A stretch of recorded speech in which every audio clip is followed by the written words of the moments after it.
Hatarashira n'umunsi umwe M23 ivuye mu mujyi wa Uvira, ubu ibintu byongeye gusa nabi, byongeye kuba akajagari gakomeye cyane kubera ibitero bikomeye cyane biri kugabwa kuri uyu mutwe, ndetse n'ibindi biri kugabwa hariya mu misozi miremire ya Minembwe, Mikenke ndetse n'ahandi. M23 yasohoye itangazo rihuruza cyangwa se ritabaza amahanga, niryo tugiye kugarukaho nonaha. Wowe rero ukitwiyungaho kora subscribe, hanyuma tujye tubasha kubana, jya muri comment, kora share kugira ngo tubashe gusangira aya makuru yose tuba twaguteguriye. Dufite zindi ngingo zitandukanye zirimo imirwano hariya muri Masisi, zirimo n'ibindi bitandukanye twaguteguriye kuri uyu munsi. Weho rero nujye kuri, reka rero dutangire. Ejo ku itariki 17 ndetse no ku itariki 18 nibwo M23 yarangije icyitwa igikorwa cyose cyo kuva mu mujyi wa Uvira, ndetse ubu ngubu bakaba batangaza yuko nta musirikare wabo usigaye muri uriya mujyi wa Uvira muri Kivu y'Amajyepfo. Gusa ibyo ngibyo ntabwo bihagije, kuko aho bagiye ku misozi miremire ikikije Uvira, ubu ngubu M23 isohoye itangazo itabaza yuko irimo kuraswa bikomeye ibirindiro byayo, FRDC na coalition yayo babimereye nabi.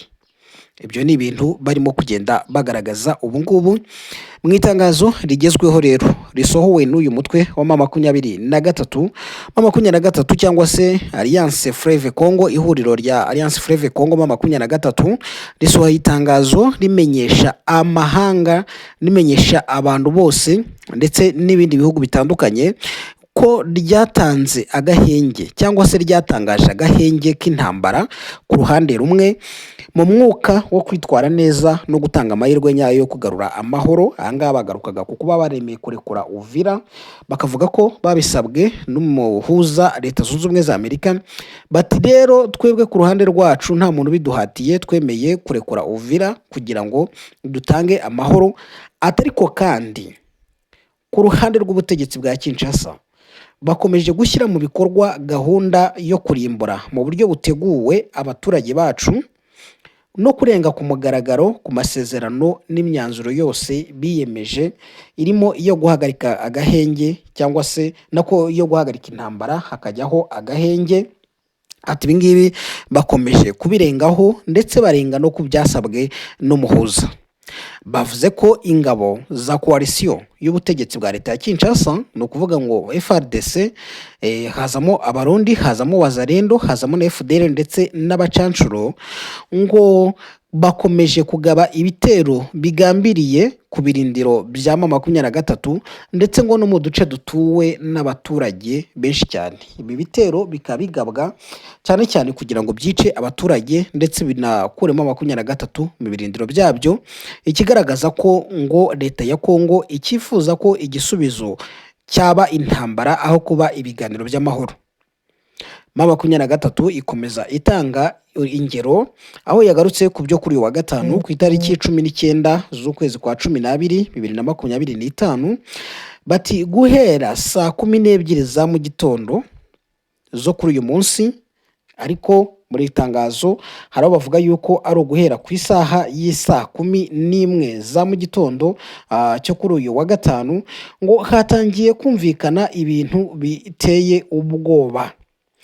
Bavuga ko ngo iziriya ngabo za FRDC nabo bafatanyije ngo bagabye ibitero bakoresheje drone ziturika cyangwa drone kamikaze, ngo bakoresha noneho n'amato cyangwa n'ingabo zo zirwanira mu mazi, ngo batgaba ibitero mu bice bituwe cyane ndetse no ku birindiro by'M23 biri ahitwa Makobola, ndetse ngo izo drone zikaba zaturutse ahitwa Baraka. M23 ivuga ko saa 12:30 za mu gitondo haciye iminota 30 ngo ziriya ngabo nyine ngo zagabye igitero kuri Minembwe zikoresheje drone n'intwaro ziremereye ziraswa kure, ngo bigatera ubwoba n'ihungabana abaturage mu buryo bukomeye bw'abasivili. M23 ivuga ko ihamagarira abanyekongo bose n'abafatanyabikorwa mpuzamahanga kuba abatangabuhamya bo kurenga ku gahenge gusubirwamo ku bushake n'ingabo za Leta ya Repubulika Iharanira Demokarasi ya Kongo, ngo ndetse no gukomeza kwica abaturage. Bati ibikorwa biragaragaza nta gushidikanya ko ubutegetsi bwa Kinshasa budashaka amahoro cyangwa se kurengera abasivili, ahubwo bakomeje gutsimbarara ku gukomeza urugomo no kudahana abagizi ba nabi. Ngiryo itangazo M23 isohoye none aha ngaha. Masisi, inyeshyamba za M23 n'iza Wazalendo zishyigikiwe na FARDC zongeye gusakirana mu mirwano iteye ubwoba hariya Masisi, ni muri Kivu y'Amajyaruguru, ariko nimujye kure n'iriya nkuru yo muri Uvira turayibahishiye. Nk'uko rero amakuru aturuka hariya bivuga, hariya Masisi ni ukuvuga ngo inyeshyamba zimaze ukwezi zaratakaje ibirindiro Ikinyumba mu birometero 10 uvuye Nyabyondo ku muhanda wa Pinga, zagabye igitero gikomeye ku birindiro bya Wazalendo mu masaa 10 za mu gitondo kugira ngo zibashe kwisubiza uyu mudugudu wa Nyabyondo muri Ikinyumba nyine, ariko birananirana. Ni ukuvuga mu 23 yatakaje Ikinyumba, ibingibi twabibagejejeho, yashatse no kongera kuyigarurira ariko birananirana. Wazalendo ivuga ko yahagaritse igitero cy'izinyeshyamba maze zisubira Nyabyondo nyuma y'imirwano ikaze cyane yabaye. Biravugwa ko Ikinyumba hari hatuje ndetse hagenzurwa na Wazalendo kuri uyu wa kane, gusa mu 23 nta kintu iratangaza ku bijyanye n'iyi mirwano irimo kuvugwa hariya yabereye hariya Ikinyumba. Reka rero duhite twiruka tudatinze turebe ibitangajwe n'umwe mu bayobozi ba M23. Uyu nguyu ni Bertrand Bisimwa. Uyu nguyu niwe banatangaje ko M23 yatangiye gusohoka hariya muri Uvira, ndetse agashyiraho n'aka video anagaragaza ko byanze bikunze ni nka affirmation yakoze yuko kuri uyu wa kane, ku wa kane ejo nyine, ingabo za M23 zagomba kuba zashize muri Uvira. Nibyo koko byarabaye, amakuru aturuka muri Uvira aragaragaza ko M23 yavuye muri Uvira, ariko ikintu gihari, M23 yavuye muri Uvira ariko irazamuka ijya hejuru mu misozi, ku buryo wavuga yuko M23 yagose Uvira ntabwo yababeshye. Yarayigose, ubu ngubu niho iherereye mu misozi miremire ikikije Uvira, ku buryo basa naho bakoze ikintu cyitwa nka standby, yuko ikintu cyose cyabaho gishobora kugaragara ko gishaka guhungabanya umutekano wari muri Uvira, cyangwa se anytime bashobora kongera bakamanuka bakagenda bagasubira muri Uvira. Bo nicyo bakoze, ntago bagiye kure, bayivuyemo ariko bajya mu misozi iyikikije.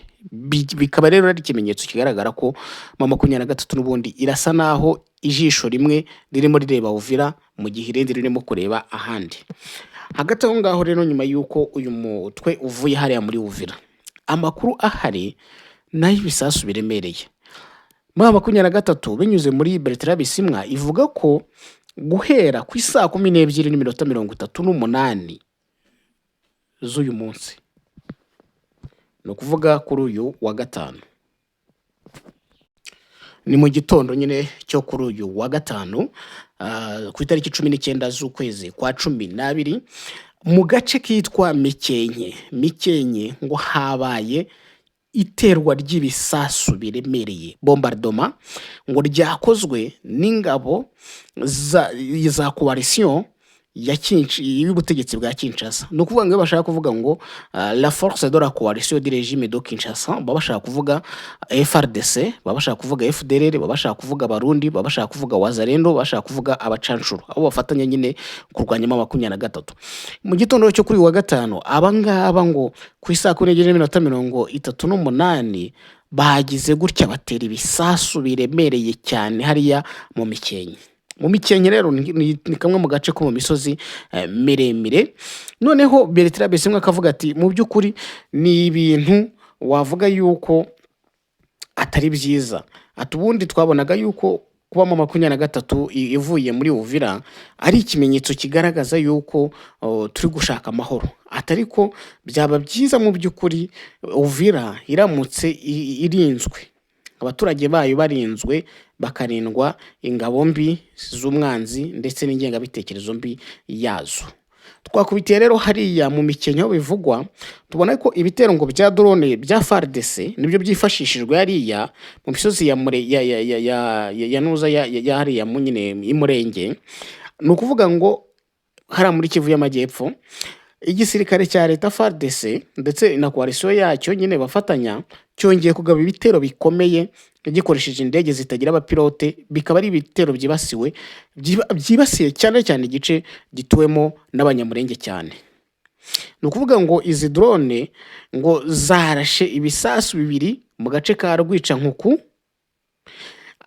kari hafi y'ahazwi nka centre ya Mikenke mu birometero bitari bike kure ya Minembwe. Ni ukuvuga ngo ni ibirometero urebye ntabwo uvuye kuva Minembwe ugera hano muri Mikenke, ni agace gasa naho kegeranye cyane, nta gice kinini kinyuramo cyangwa nta rugendo runini rurimo. Kuri ubu rero umwe mu baturage arimo aravuga yuko ngo ubu ngubu drone z'igisirikare cya FARDC zamaze gutera ibisasu bibiri muri Rwicankuku, bikaba ngo byateye ubwoba bukomeye abaturage. Gusa ubuyobozi ntabwo buratangaza ingaruka z'ibi bitero ku mugaragaro, ariko abahatuye bakavuga ko byangije imirima n'ibindi bikorwa by'ubuhinzi, bityo ngo bigatuma imibereho yabo irushaho guhungabana. Abaturage kandi bakavuga ko izo drone zakomeje kuzenguruka mu kirere cya Rwicankuku na Mikenke, ibintu byateje ihungabana abaturage. Utu duce rero ibitero mu by'ukuri ntabwo ari ubwa mbere bigabwe hariya. Mu minsi mike ishize iyi Rwicankuku na Mikenke ndetse na Rugezi byibasiwe n'ibitero nanone bya drone bisa nk'ibi, bikomeza gutera impungenge ku mutekano w'abaturage n'iyubahirizwa ry'amategeko mpuzamahanga arengera abasivili mu by'intambara, ndetse bikaba bikomeje no kuba ikibazo ku bijyanye n'aka gahenge karimo kugenda kavugwa. Bikaba rero mu by'ukuri abaharanira uburenganzira bwa muntu bakomeje gusaba ko hakorwa iperereza ryigenga kandi mpuzamahanga ku ikoreshwa ry'izo drone mu bice bituwe n'abaturage cyane, hagamijwe kurinda ko abaturage ubuzima bwabo cyangwa se abasivili bwakomeza kwisanga mu kaga kandi nta ruhare babigizemo. Reka rero tuvaho ngaho nanone kuri ibyo bisasu bitewe hariya hafi ya Uvira, hariya muri Mikenke, ni mu gace kamwe rwose ntabwo ari kure. Kandi ibyo bitero byari bimaze iminsi bicecetse nyuma y'uko M23 ifashe Uvira. Ntabwo ibitero nk'ibi ngibi byongeye kumvikana cyane, ahubwo noneho biragaragara ko noneho byongeye gukaza umurego nyuma y'uko ivuze ko igiye kuvangaha muri Uvira ndetse ikanavamo.